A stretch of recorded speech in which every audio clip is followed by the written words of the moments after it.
Hi, welcome. My name is Marzi Starzy. That's an internet pseudonym because I'm afraid of the people I know in real life finding me on the internet and talking about the things I love because I'm afraid of human connection and vulnerability, but I'm not afraid of putting myself out there on the internet, apparently. This is going to be my August reading wrap-up. I personally do not feel like I had a very good reading month this month. I read a total of 8 books. It's not that I'm displeased with reading that number. I'll get into what happened here at the end of the month. I was, I guess, kind of busy and stressed out this month. I'm saying I guess, but I know I was. I had just a lot to submit for and be on top of. So the reading kind of went to the wayside. So at the very beginning of the month, like I mentioned in my July reading wrap-up, I finished My Brilliant Friend by Elena Ferrante. My Brilliant Friend, if you don't know by now, is an incredibly popular book. It is I read the translated work because it is originally written in Italian. And it follows 2 girls and their 2 females, and their friendship from very early on in life throughout. This book specifically followed them from when they were truly old enough to have conscious thought and until they were about 18 or so, and just the way their paths diverged. Oh my gosh. I'm not sure what I was expecting from this book, but I was not expecting that, and I was not expecting the cliffhanger at the end of the book at all either. If you love female friendship, if you love community-based works, if you want to know more about just Italy, I totally recommend this book. It was in-depth and insightful, but not in a way that felt heavy, but in a way that felt very light, and the story just flowed very naturally. I think in the beginning, because I was trying to reconcile what I thought the book was about and what it was actually about, that caused me to have a slow start getting into it, but then I just finished the second half all in one sitting. So in the end, it ended up being just so good. Really, really enjoyed. If I were to give it a star rating, I'm trying to get into star ratings, okay? I have a hard time with them. I want to rebel against the rating system. I want to be can I just recommend it? But I would probably give it a 4.25. I don't know. It wasn't a 5-star because nothing is a 5-star. The next book I read was Do Not Detonate Without Presidential Approval, a portfolio on the subjects of mid-century cinema, the Broadway stage, and the American West. Inspiration for Wes Anderson's Asteroid City, edited by Jake Perlin. This was mostly a collection of articles and essays. He talked a lot about sun noir or Sunbelt noir. I found that incredibly interesting. There was an article in here about costuming, which I thought was so good. It talked about Marilyn Monroe. It talked about, I think it was Lee Strasberg's acting company. Yes, that was the first one in here was about Lee Strasberg as an acting teacher, and I was already set and sold. I love anything that has to do with acting and stuff like that. I loved all of these selections from articles and reviews and criticisms on different films it was just really good. My brain doesn't work the way Wes Anderson's works, and so I was just totally stunned. I just wanted to know more. The ending part was about Sam Shepard, which I loved because I'm a theater girly. So yeah, if you liked Asteroid City, if you were a big old fan of Asteroid City, which I was, then I recommend picking this up just because it provides you insight that makes you go, oh, I didn't know that. That's really cool. Maybe I should watch that movie or read that play or look into that. But yes, I was really happy to get this. I was kind of obsessed for a little bit. So after those 2, I read After Sappho by Selby, Wynn, Schwartz.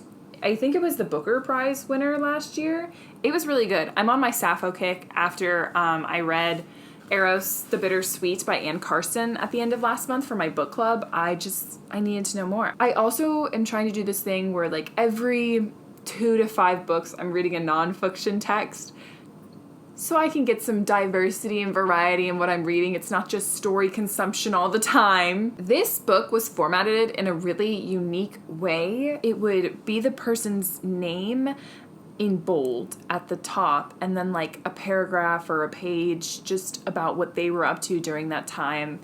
This book incited female righteous rage in me the way only learning about how women were treated in the past can. If you are really into history, and specifically women's history, then I recommend this book. It's also introduced me to some historical female figures who I just had no idea about before, and now I'm like, oh my gosh, I want to be like Natalie Barmy and have my own cool little group of women book club theater-y thing going on. So the next book I read was Tom Lake by Ann Patchett.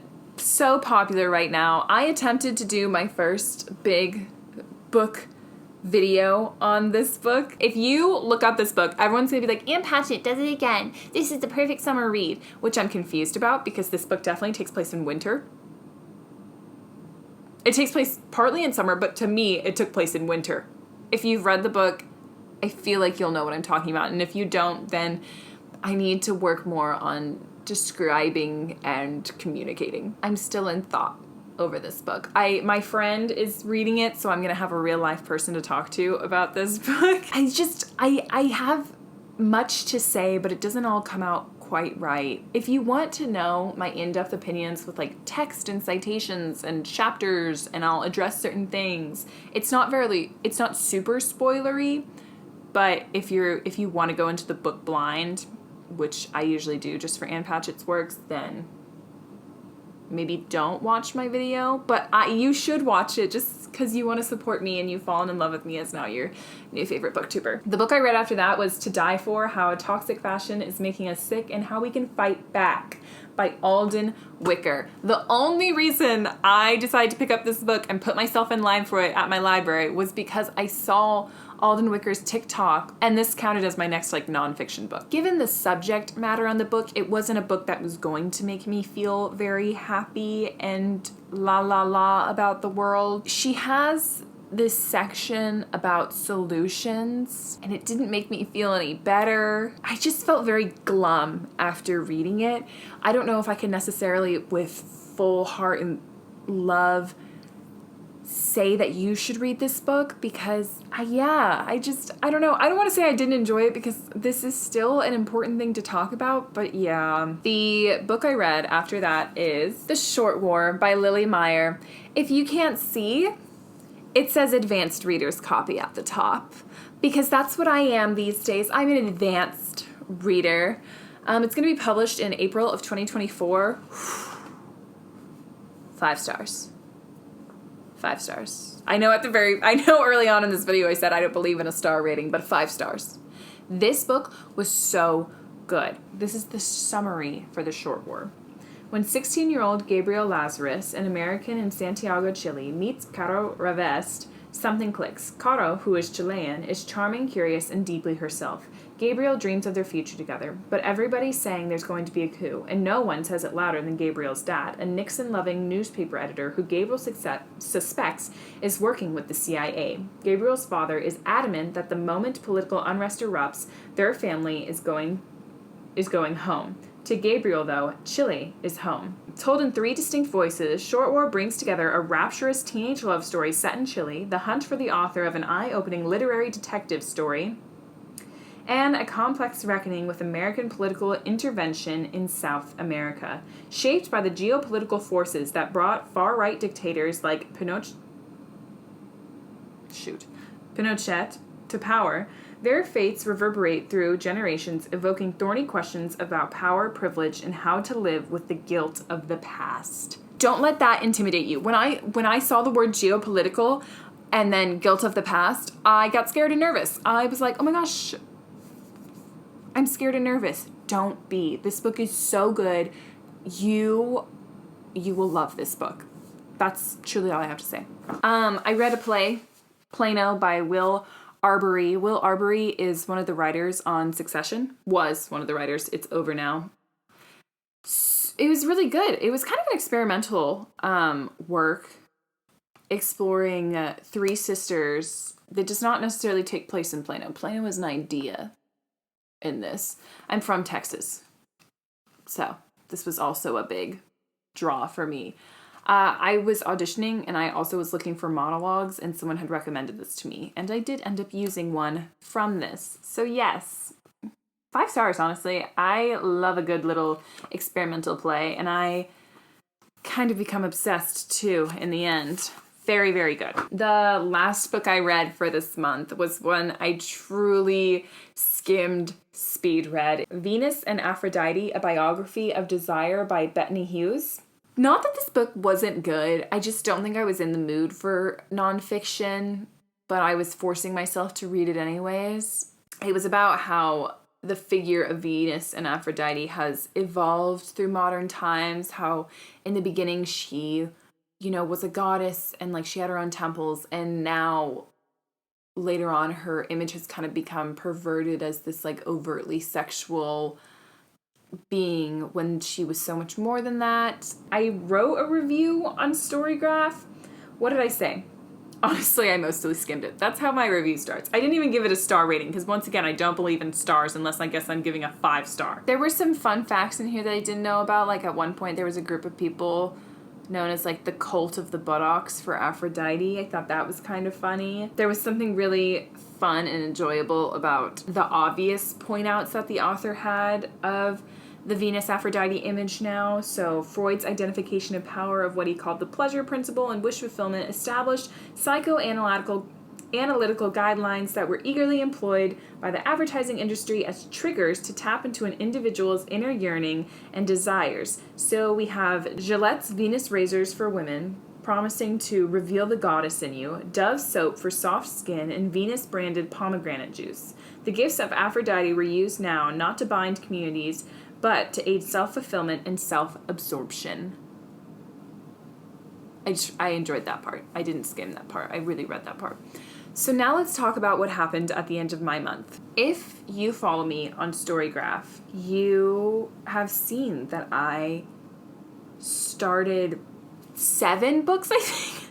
Oh my gosh, I started and did not finish so many books this month. It wasn't that I have given up on them. I'm still reading them. I don't know what happened. I'm reading like 10 pages of one thing every day. It's not doing well. Anyways, let's find out. I started the Dutch House audiobook narrated by Tom Hughes. I'm trying to be in my audiobook era. I tried to listen to the audiobook of Tom Lake because it was narrated by Meryl Streep, but I'm just going to be honest, it was going too slow and I needed to go faster. So I stopped listening to the audiobook, but I was like, okay, I still want to try. So I started The Dutch House, narrated by Tom Hanks. Oh my god, no, that's not even the first. Okay, so the first book that I started and didn't finish is Do Tell by Lindsay Lynch. This book just had the unfortunacy of being picked up at the wrong time. Right now, I have turned off internet and Wi-Fi connection on my iPad because even though I returned the ebook back to my library, I'm hoping that it's still on there. I was about 20% of the way through. It is good. Lindsay Lynch is the author that Ann Patchett, I don't want to say is mentoring because I don't know if they have necessarily used that word, but Ann Patchett, while she's been promoting Tom Lake, has also been promoting Do Tell by Lindsay Lynch because Lindsay Lynch works at Parnassus Books, Ann Patchett's bookstore in Nashville. That was a long whatever about, I haven't even told you the plot of this book. Do Tell is about old Hollywood, and it's about a woman who is basically being phased out of her contract with her big Hollywood studio, and so she's going to go into gossip, celebrity gossip, essentially. It's really good. It's incredibly fast-paced, and you can kind of, because I read Tom Lake and then I immediately picked up that one and then didn't finish it, you can see the influence. What I am really enjoying about Do Tell is it is getting straight to the point every single line. There is no extraneous information. I feel like it is giving me the plot, whatever I need about the characters, and we are moving and trucking along. I'm so sorry to this book. I feel like I'm doing it a disservice because I didn't finish it, but I will. I do plan to. The next book I started and I did not finish. Oh my gosh, I started this book in July, on July 25th. Oh, this is so embarrassing. And it's not even that long, and it's truly such an easy read. There's a New Witch in Town by Carolyn Ritter Aspenson. I just want to read more witch romances. They're my wind down brain time, so I'll read a couple of pages of this and then I'll fall asleep. It's only 165 pages. I'm 79% of the way through. Oh my gosh, there's just no excuse for me to having not finished that book. I also started Palestine plus 100, edited by Basma Ghalayini. I'm 50% of the way through.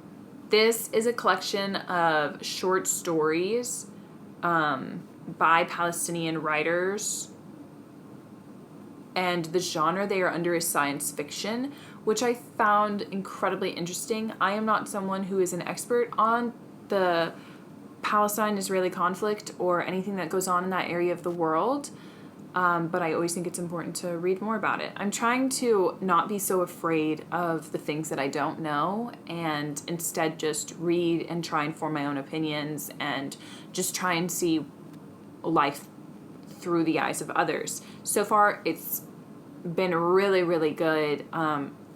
The short stories fly through so fast. The authors are incredibly talented. I'm really enjoying it. Palestine Plus 100 is the book for my book club, but I just found out that I actually can't go this month, so I'm kind of sad, but I'm still going to read it because I don't want to feel left out. The last book I started is The Heaven and Earth Grocery Store. Technically, I started it September 1st, but it was at like 12 in the morning, so technically I was still in August time. But yeah, I'm 25% of the way through that. So I don't want to say I haven't done well in the reading month.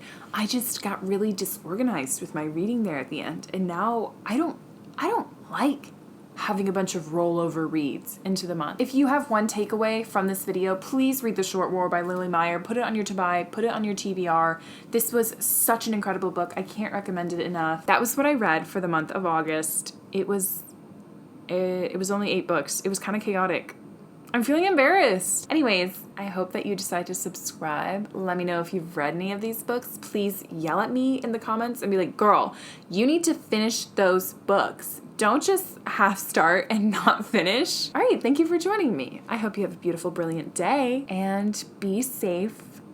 Read, feel some reading pleasure and joy, and think of me when you think, oh, I still haven't finished that book. You know who else hasn't finished a book? Marzi Starzy. She hasn't finished 5. Anyways, goodbye.